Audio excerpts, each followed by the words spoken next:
It's Maxwell's prediction.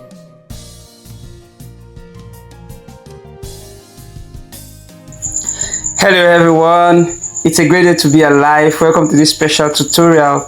I'm Frederick Abel, the CEO of Prolific Fred Designs. Alright, in this tutorial I'll be teaching you how to blend two backgrounds together.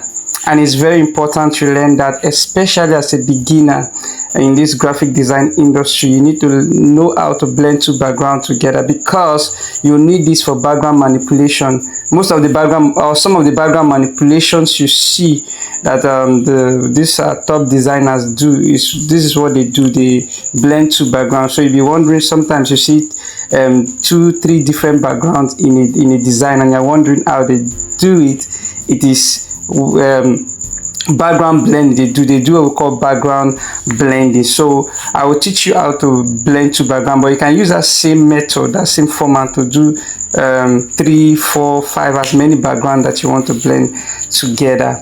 Okay, now some of you will be wondering why I'm having football PS 2021 season update, this kind of background in my Pixellab. Yeah, this one of the background pro version of Pixellab. Remember we were dealing with introduction to Pixellab. I showed you a lot of background from Pixellab that they have different background, like this one. I mean, beautiful background from the pro version of Pixellab. You see, that's why it's good to have the pro version. It's not like the normal version of Pixellab, but that's Pixellab with blue icon. Okay, so that's why I just decided to use this background to start with us, but this is not the background I'll be using. Okay, but I just want to use to start with us. Okay, so let's dive into the main thing. So let's delete this background from Pixellab. Let's delete it. I said delete those texts. Rather, we'll delete the text, then we'll remove the background. Let's change the background. We want to blend two background. Let's bring in our first background. Go to gallery. Now look at where I choose my background. It's very important to use that place, this 3 dot at the top. Tap it, you'll see use image from gallery, then you click on it, it will take you to the gallery. Okay, then you choose background. I have about 3 background here. Let me use this one. Now I click on it. Let me crop it out. It's too big. You can crop it the way you want. You can crop it like this, whichever dimension that you want, or whichever size that you want, you can use it. Click on it. Okay, if you want to reduce the size, you can still reduce it the anyhow you want it. So that's the first one. Then the next one, we go to import. Let's go import the second background. Let's use this one. Okay, let's reduce it a bit too, then we import it. I see what I'm doing. Then you increase the size here, increase it to fit the background, then go to relative position and position it well. Click at this place. Now position the background well. Okay, then you go to opacity and reduce the opacity of this second background that you just imported. Reduce it to blend with the first background. You can reduce it anyhow, but don't allow the opacity to get to 0. If you get to 0, it will totally disappear. You will not see it again. The second background, instead of that, maybe you can just keep it at let's say 40 will be good, 40 something, just to make sure the two backgrounds are showing together.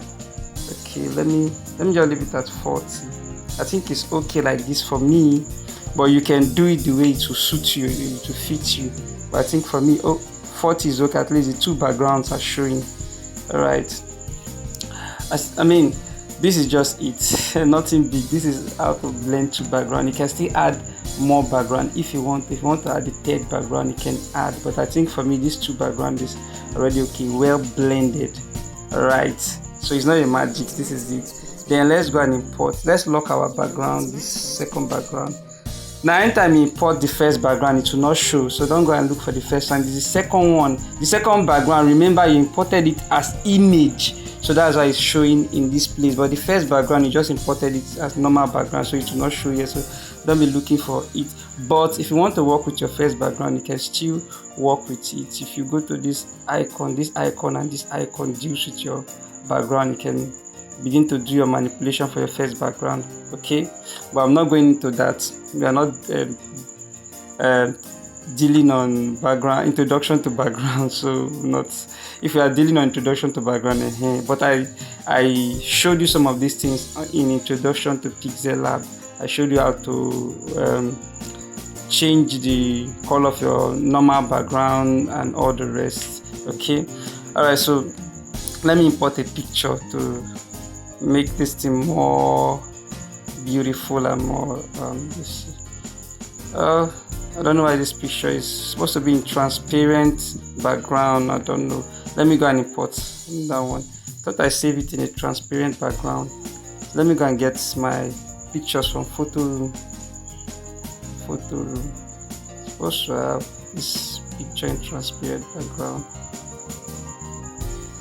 I think this is the original picture. Yeah. So I've told you several times, save your pictures in transparent backgrounds. I will import them to Pixellab to automatically remain only the picture. The background will just disappear or wipe off, remaining the picture alone. Look at what I'm saying, so I can easily use it. But if you save your background in maybe white, your image is in white background, blue and all the rest, it will affect your work in Pixellab. So always save your background in your image background in transparent, okay, except you don't want to use it in this format, except you want to use the image just like that. Okay, maybe you want to add a frame and use it, then you can save it in a color background or any background you like. So I think this is okay. You see now, you see how the background fits the image. I can save it like this and have a beautiful design. I used it like this. I've already got my design. I can just write happy birthday and I'm good to go. Nothing much, very simple and classic. So you can save your project. I told you always save your project. In case of later editing or re-editing, then save image, save it in Ultra. I've always told you save your images in Ultra. So this is it, okay? But this is not what we want to do. The main idea is the background blending. This is the main idea, okay, of this video. All right, I'm just putting that one so that to just show you some of the tactics that pro designers use for their designs. Okay, so with this we have come to the end of these tutorial videos. Hope you learned something. If you have any question, reach out to me via my different social media handles or platforms. Till we see you again in the next video, go and practice what you have learned today. Remember, the more you practice, the more you get better, and the more you learn, the more you earn. See you in the next tutorial video. God bless you. Have a great day. Bye.